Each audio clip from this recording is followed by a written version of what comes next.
You can ask a lot of questions. You can take a lot of pictures. Don't touch the merchandise.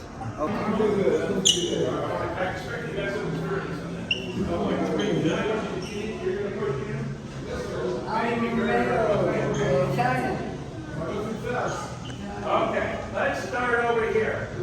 I want to talk to you about a little bit of history first, so we know where we're going, okay? What was the first automobile? Well, you're all wrong, okay? This is the first practical automobile, way before the Model T. This is from 1886. Guy by the name of Carl Benz, like in Benz, okay? His wife, Frederica, gave him the money to design the car. This is before his daughter Mercedes, so this is way back, okay? 1886. This is what we call the first practical automobile.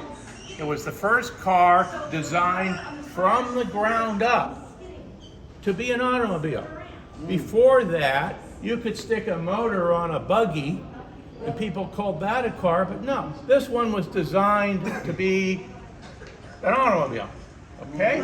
Rack and pinion steering, a clutch, brakes, all the good stuff, okay? Now, we call it a practical automobile because you could easily get in it and drive it. On the other hand, this is 1886. Over 100 years earlier, we had automobiles. Okay? 1769. Look on the wall. The first one. That's a C-U-G-N-O-T. Cugnot. French. 1769. It wasn't very practical because those rear wheels were taller than any of you guys. You had to stand up to drive it, and it was steam powered. Okay, you can tell. But it was 1769. Cugnot.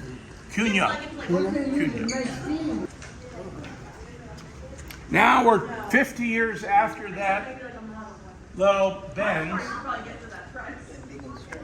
and we got a French 1937. In France, in the 30s, we had a lot of what we call Art Deco, one of a kind, very, very expensive, handmade cars. And we still see them today, and we say, wow, aren't they beautiful? And this is a great example from 1937, a Delage. Got great lines. 1937. Suicide doors, among other things. The front and rear windows came down, so it was like a two-door hardtop. And the front windshield popped open, so you had like air conditioning. Look, the front of it looks like a Volkswagen, doesn't it? Yes. Okay. You know why? Because a guy named Ferry Porsche, who designed the first Volkswagens and then Porsches, had a hand in this. This is from 1937. Whoa. Now, That's a German car? no, it's not a German car. Check. What? Check.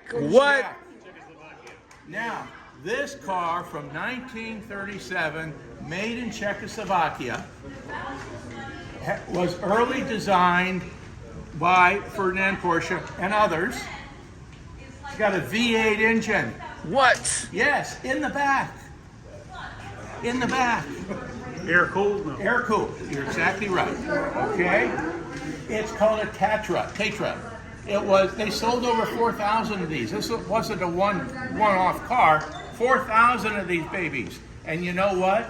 They are roomy. You go inside these things because the transmission's in the back. It's got a flat floor. You know what this car had? The rear seats and the front seats all folded down.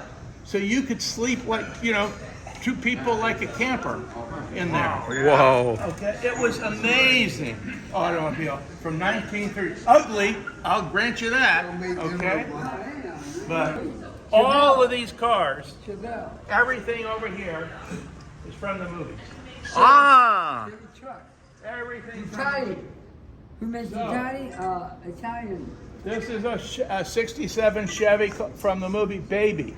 Now, I want to show you a couple of them over here in particular. And we're going to see some other movie cars downstairs. Watch where you're going. I'm going to show you now the most popular car in the museum. The Batmobile. That's right. This is the #1 car in the museum in terms of popularity. What people want to see. Especially if you're under 30. Yes. Okay, so this is a 1989 Batmobile on a 1967 Chevy chassis. You know what a chassis is. Yes. Okay, all plastic, made by the studios. The car runs. This is what Michael Keaton drove in the movie. Now, there have been a lot of other Bat things. Other Batmobiles, other Bat cycles, Bat unicycles, Bat wings, Bat boats, Bat helicopters. Yes. You name it. We have a lot of them here, and you're going to see some others. But this is the original. This is the first one. This is the Primo. And it still runs. The cockpit slides forward. And there you have it. This is a little one from... We live in that. Yeah? There Yeah, you go. we Well, live in that. Little Miss Sunshine. Yep. Little Miss Sunshine's VW bus. Yeah. My son had one of those. Wow. Okay. Ooh, I like that Merc. Oh, yeah. Okay, come on over here. Looks like a 51 Merc. Yes. 51 Merc. Yeah, I know all those cars. Do you remember Barris, George Barris? Yeah. This is a George Barris car, and this is the Hirohito Merc. This is one of the very early souped-up, customized Barris vehicles, and they cut down the roof, they took the chrome off, they sliced it and diced it, and this is what became sort of the model for all these other souped-up cars over a lot of years. This is Lightning McQueen from the movie. John Lasseter was here eight or 9 months ago, and he told me all about making the movie. It was very interesting. Well, speaking of caddies, these are. Do you all remember going to the car shows, the annual car shows? Okay, they bring the cars and show you the next year's models. And we go to the car shows, and you would ooh and ah, I like this, or that's neat. Well, the reason he went to the car shows is that the designers wanted to get the public's reaction. Do you like the curved windshield? Do you like it long and sleek? Do you like it low and sporty? So they got that response back, and then that helped them design the cars for the future. Now, one of the things that happened at the car shows is that the designers were very smart. They always put the sexiest cars out at the design show. The convertibles, the stuff with lots of buttons and bells, the nicest stuff. And Dad would say, oh, I love that. And Mom would say, that's not very practical. So Dad would, okay, let's go see what else they have at the dealership. So these were designed to attract people to the dealership. Well, I'm going to show you the convertible, but you're going to wind up buying the station wagon because that holds 3 kids and a dog. Okay? And that's what happened. Now, in the 30s and 40s and 50s and 60s, maybe even the 70s, there was a guy who was in charge of the design at General Motors. One guy was the chief of design. His name was Harley Earl. Harley Earl was the king of car design for 50 years.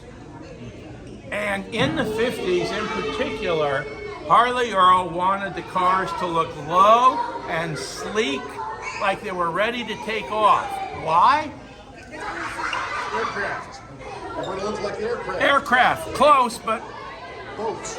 no. Sputnik, rockets. This was the age of going to the moon, of thinking about taking off to the moon. So yeah, airplanes, but we want jets. So what did Harley Earl do? He put bullets that looked like rockets on all the bumpers. Okay? He wanted the cars to look like rocket ships. All right, to give you that feeling. And so one of the things is he put them on almost all of his cars. Now, they were called bullets, but there was also a very famous actress, lady actress from the 1940s who was built pretty well, okay? And her name was Dagmar. Oh. She's sort of a B-movie actress. Right. So the engineers and the guys who worked in the factories didn't call these bullets, they called them Dagmars. They souped up all these cars to get you excited to go to the dealership. And these are two really good. These cars never went into production. They were concepts. Okay, they were to give you an idea. No, wait a minute. That car. That car. What is it? It looks like a Roaring 20 car. Well, it is a Roaring 20s car. It's a Bugatti. What? Oh, yeah. That's a Bugatti? That's a Bugatti. Bugatti. It's from 1927. This is Bugatti.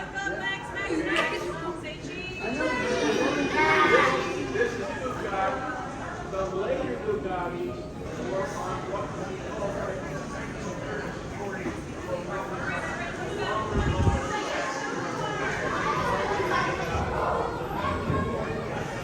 So this is a special exhibit that talks about what was happening in the 80s and 90s with respect to automobiles, okay? So this is a time period where we're just starting to see computers work in cars. Nowadays, all the cars are full of computers. These were early days of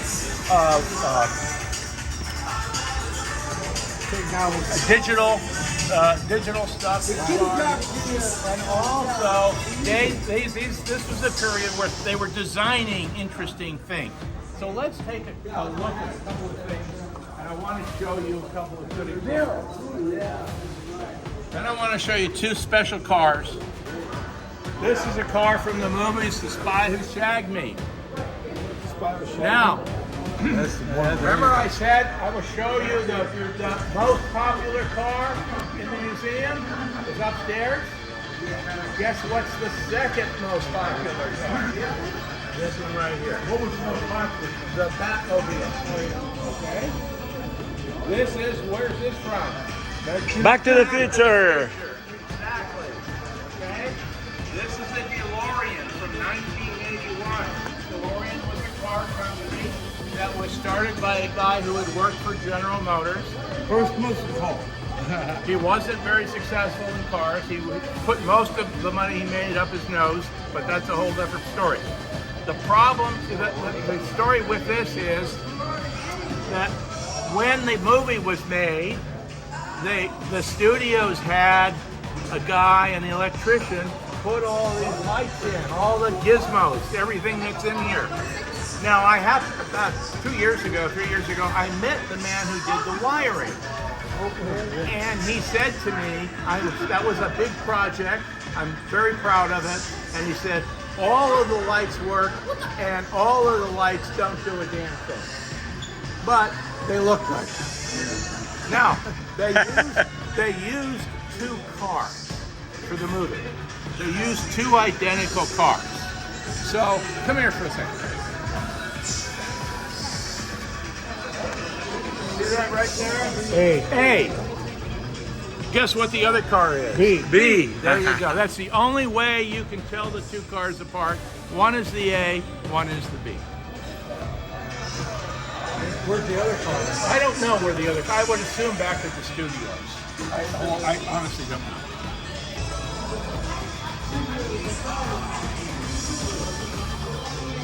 You know what car this is?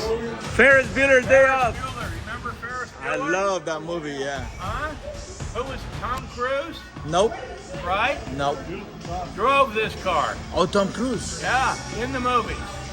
So this is also, and it bounced around and it went over. They really worked this car over. But this is the car from Ferris Bueller. By the way, the museum has roughly 300 cars on the property. In the first, second, and third floor, all together, maybe 50.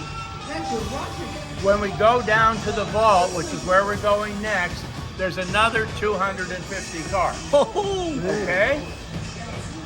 Now, those cars are not on display. They're parked, for the most part, right next to each other. So we have a lot to see down there as well. Okay? Y'all with me? I'm excited. All right. As you can see, we got a lot of stuff here. So I'm going to point out a few things. And again, you have an opportunity to come back and check things out. Now, one of the things I like to point out is this car right over here. We're talking about 1914. This was a Chevrolet that was designed to compete directly with what? You said it earlier. Ford Model D. Ford. Right. So, but the interesting thing about this car, look at the radiator. What do you see on the radiator?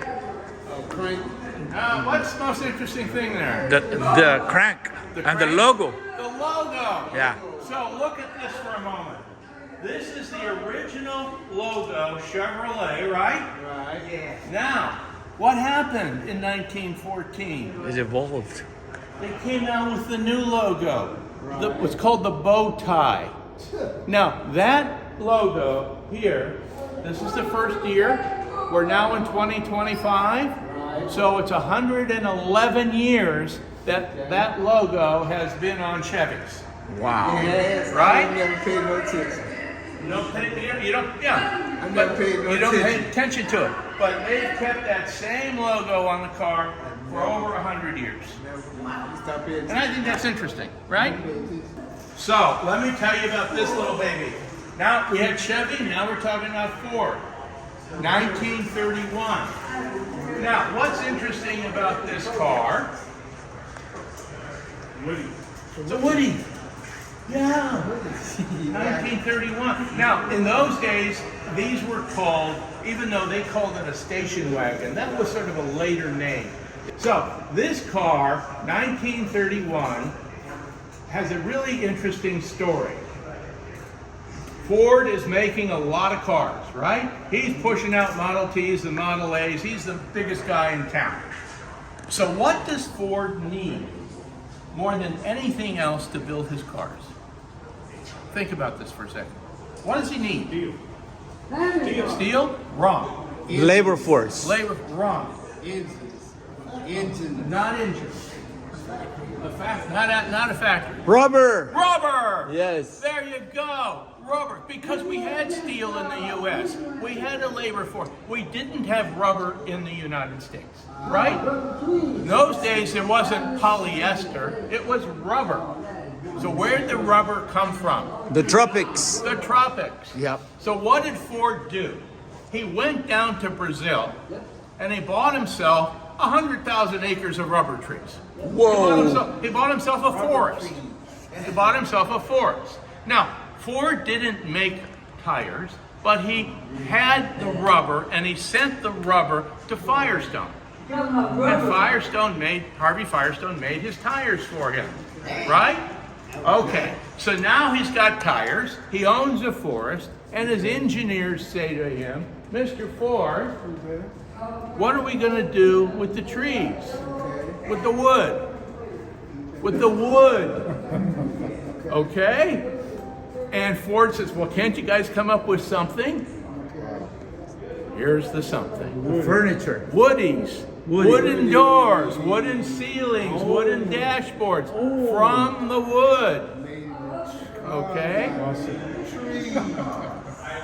Nice. That was smart. Wasn't that right? So, you know, sometimes from lemons you make lemonade, right? So here's where a lot of this started. And that's what's sort of interesting, is to understand a little bit about the history and what happened and how these things came together. Here, I'm going to tell you something more interesting. Listen up. Yeah. I want to tell you about this. Jack. It's a Jag, sort of. Sure. Before Jags, Jags come from where? England. England, right. What color is this Jag? Green. What kind of green? Competition green. No, you're close. British racing green. Every country has its own colors, racing colors. The Brits have British racing green. Okay. Okay, the Germans have silver and blue. The Italians, I'll tell you about in a few minutes. The guy got white. Now, this is a car. It's called a Swallow and not Swallow, but Swallow and Standard. It was called a Standard and Swallow car. The Standard Motor Car Company made a Swallow model. Well, okay? Standard and Swallow. This is from 1937. Now, in the UK, in Britain, in 1937, you have a car with British Racing Green, a little sports car, with SS logo on it. Uh-oh. Uh-oh. Okay. Nazi. Now, not only is it an SS logo, look at the logo. It looks just like The Nazi. the Nazi logo. Okay? They had SS here and SS here and SS on here. And everywhere you had the car was SS. Okay, well that doesn't go over well when they're being bombed, right? By the Germans. So what did the Standard Motor Car Company do? Changed it. What? Changed it. Change what? The SS. That's they changed the name, right? Right. We need a name that's more. J. We need a name that's more British, that's more English. What's more English than Jaguar? That's right. Okay? So they changed the car from SS, Standard and Swallow, to Jaguar. And we still have Jaguar. So that was the brand, Standard and Swallow, SS. Standard Motor Car Company made the Standard, the Swallow model. Okay? You all remember Clark Gable? Yes. Okay. Clark Gable owned this car, and he customized it. He dropped the roof, he lowered it, he took some of the chrome off the sides, a 1942 Cadillac, and he gave it to his wife, the actress Carol Lombard. Excuse me, 1939 or 41. He gave it to his wife, Carol Lombard, also an actress, but she died in a plane crash. So she really never saw the car. So, here's another interesting car, a three-wheeler. Not very popular. They only made like 17 or 40, I think 16 of these cars. It's called a Davis Divan. Why is this car interesting? Again, I think the stories make cars. First of all, the white top comes off. It seats 4 across. So 4 across is like a divan, like a sofa, right? Yeah, but where do the seatbelts go? 3 wheels, not very stable, a crappy car. And besides, Mr. Davis, who started this company, was a crook. So he took his investors' money and he never really did anything. Winds up in jail. I'm giving you the short version. Winds up in jail. Gets out of jail. He's got no money, no cars. He only has the designs, the plans for this. So what does he do with them? The fairs and the carnivals, and we get in the bumper cars, those electric bumper cars. Weren't the bumper cars just a downsized version of this? Yes, it A is. smaller version of this. So he uses those same plans, and he sells bumper cars, puts an electric motor in them, the bumper cars to carnivals all over the country. Made himself a fortune. Rolls Royce belonged to Fred Astaire. 1927. Fred Astaire. Now I'm going to show you another Rolls Royce. That's another very popular car in the museum. And that's this one right here. Because stand over here.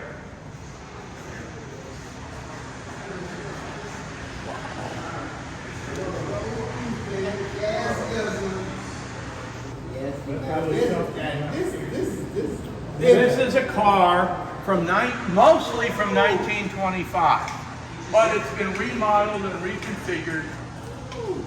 And the founder of the museum, Mr. Petersen, spent a lot of time reconditioning this car. It used to look like that. It's called the round door rolls. Obviously, you can see why. Okay? The doors are round. It's got 30-inch tires. It's a straight six. It's got a big wing in the back. It's got 2 sunroofs and triangular windows. This is a car that is impossible to drive. Oh, this car is not registered in the Rolls-Royce registry. No. Because it was a custom design, custom built, essentially, auto. It's a one of a kind. We were talking about Bugatti? Yes, sir. Okay. This is a 1939 Bugatti. And it is in a very, to me, it's the most beautiful car in the museum. From 1939. This is a car. Where's Bugatti from? Where's it coming? Italy. Wrong. Germany. Also wrong. Remember we talked about Art Deco cars from France? Bugatti is French. It sounds Italian. Yes. But it's French. Bugatti is from France. Bugatti was asked by the French government to build a car as a gift to the Shah of Iran. Remember him? Yes. The Shah of Iran got married in 1939. And in 1939, the French government gave this car to the Shah because he was getting married. So it's a wedding gift. Just like we got the Statue of Liberty, they got the car. Right. In 1949, the Shah gets rid of the wife, and he decides, I'm going to get rid of the car also. And he sold the car for $400 American. What? Now, that was probably the buy of the century, because this is an absolutely exquisite French car. This car, the black one, is a 52 Ferrari. It's called a barchetta. Barchetta means little boat in Italy. Okay? Small boat. Now, Ferrari builds this car, and he's friends with Henry Ford. They're rivals, but they're friendly rivals. So Ford comes to Italy and he sees this car. He said, I like this. We need a little sports car like that in the US. So he brings his designers over to design the car. And they come out with Thunderbird. Exactly right. 1955. Now, if you go online, you go on your phone later, whatever, you take a look at the grille, it's identical to a Thunderbird. You take a look at the hood, the scoops on the hood, it's identical to a Thunderbird. The back lights, there's so much, he stole the Ferrari to make his Thunderbird. Speaking of Ferrari, I want you to take a look at this 1947, the red one, the 125. When did Ferrari start? 1947. So, when we see a 1947 125, we take a close look at the serial number. See where this car was. And in fact, this is serial number 0001. Wow. This is the first Ferrari that was ever made. Remember we were talking about colors? Right. British racing green? So what color do you think Italy is? Rosato. Red. Red. Obviously, right? Now the interesting thing about Ferrari red, this is not the same color red that red is. Okay? They're all different shades. But unlike British racing green, in Italy, whatever Ferrari comes out with this year as their version of red is considered to be Italian racing red. So it can be dark red, it can be bright red, it can be orange red, because they always wanted to honor Enzo Ferrari. Red Ferrari. right? Also, Italian racing, Italian Ferrari red, different color red. Here's the other Shelby. Oh, wow. Shelby. Shelby.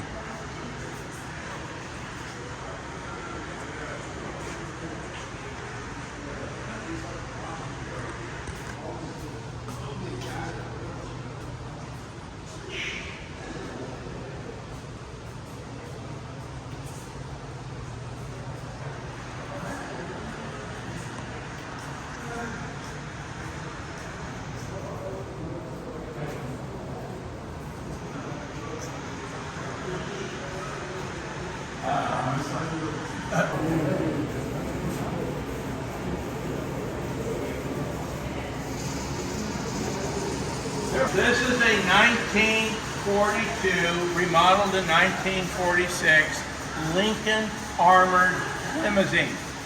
And when you get closer, you're going to see that the windows are that thick. So is the metal.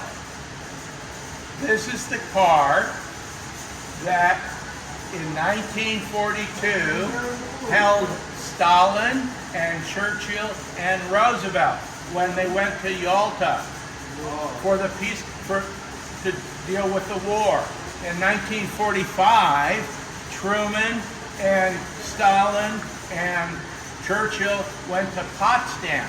So this car has been all over the world for peace conferences by the President of the United States, dealing with the war. Now, the car is very heavy, and as a result, they took extra axles because when they put the car aboard the ship, sometimes the axles failed. Okay, so they had to have extra axles for the car. But this is a car that held three of the most powerful people in the world at the same time. Wow. It's a very special vehicle.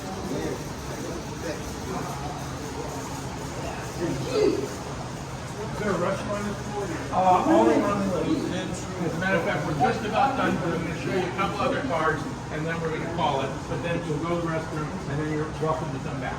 Okay, I want to point out this. This is a Chrysler Imperial that has been used in 3 presidential inaugurations. Eisenhower twice and Nixon. So the car is used for the parades.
First of all, there is a very good display of electric and non-gasoline powered vehicles. On the second floor. On the second floor. There are also some additional movie cars. Okay? And there is a special exhibit on road rally cars. Yeah. Now, in addition to that, there's a thing called the Forza room, like Forza something, where you can sit and simulate driving. You know, AMC Pacer written all over it. AMC, yes. Wow. Oh, how big? 31 miles an hour. Wow. Junkie. Quite all electric bikes. Quite good bikes. Yeah.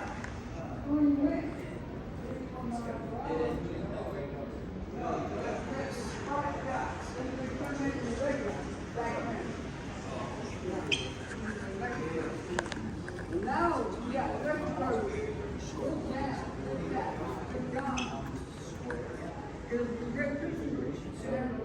Being extremely nimble. But also Yeah. BMW, bought and paid, Jimmy. Bought and paid. Yeah. You saw that, I lived in Jimmy 3.5 years. And I did not live on an army base. I was on the economy. We did what we wanted to do when we wanted to, and I was a kitchen. I was actually in charge. What is that? Waymo? I Oh, feel like 3 months now. wow. Look at that. Whammo! He's a safest cars on the road right now. And they refill it. Electric on yeah, this new boulevard. Electric, all electric. Even when they go in the charge, nothing. But in Jaguar, Whammo is a Jaguar. I didn't know that. Wow. These are the best taxis ever. And they have new drivers. They're not the guys. And they're, you know,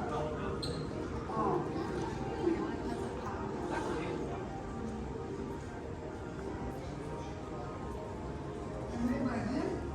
They got this very good. You're that way. Randall, they like that way.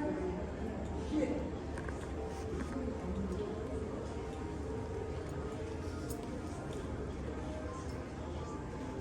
Wow, this is the Waymo right here that we see out there. Walking by the other one, I couldn't tell if there was a car sitting there. I know. I'm like, what the fuck, man? This is it. This is it. I know.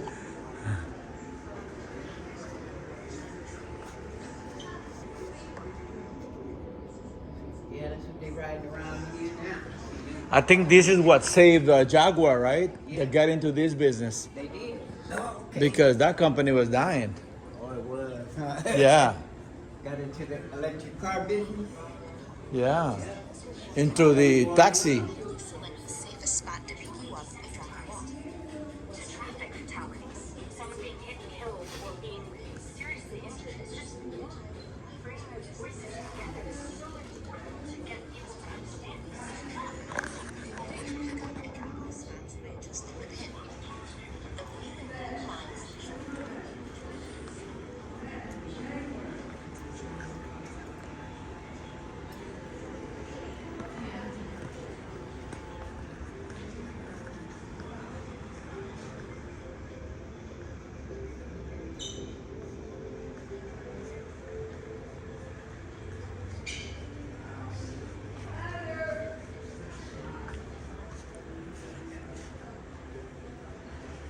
This is a Waymo minivan used as a taxi.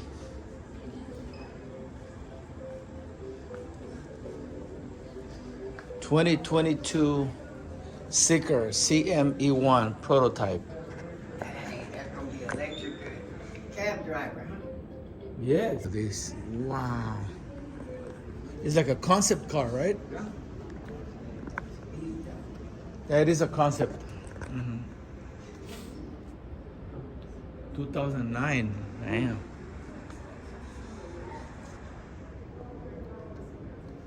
That's something. How about that?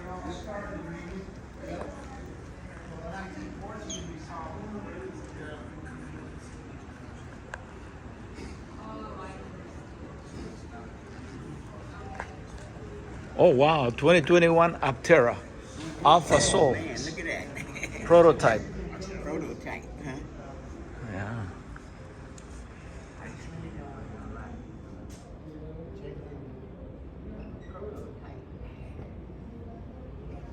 I hear that word a lot in the last job. I really good job. I used to talk to that word all the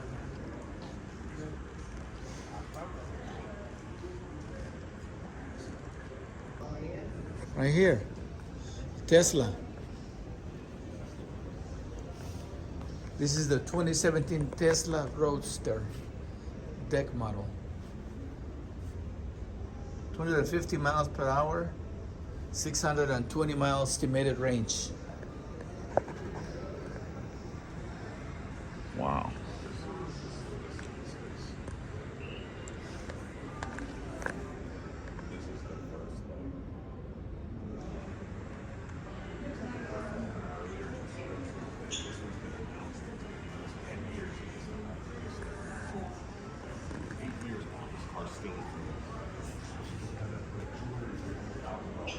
General Motors EV1, electric vehicle 1, 1996.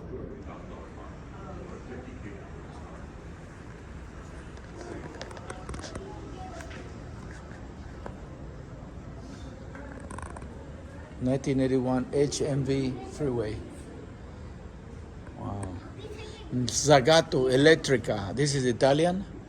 1973. Wow. Electric. And this is the 1975 Sebring Vanguard.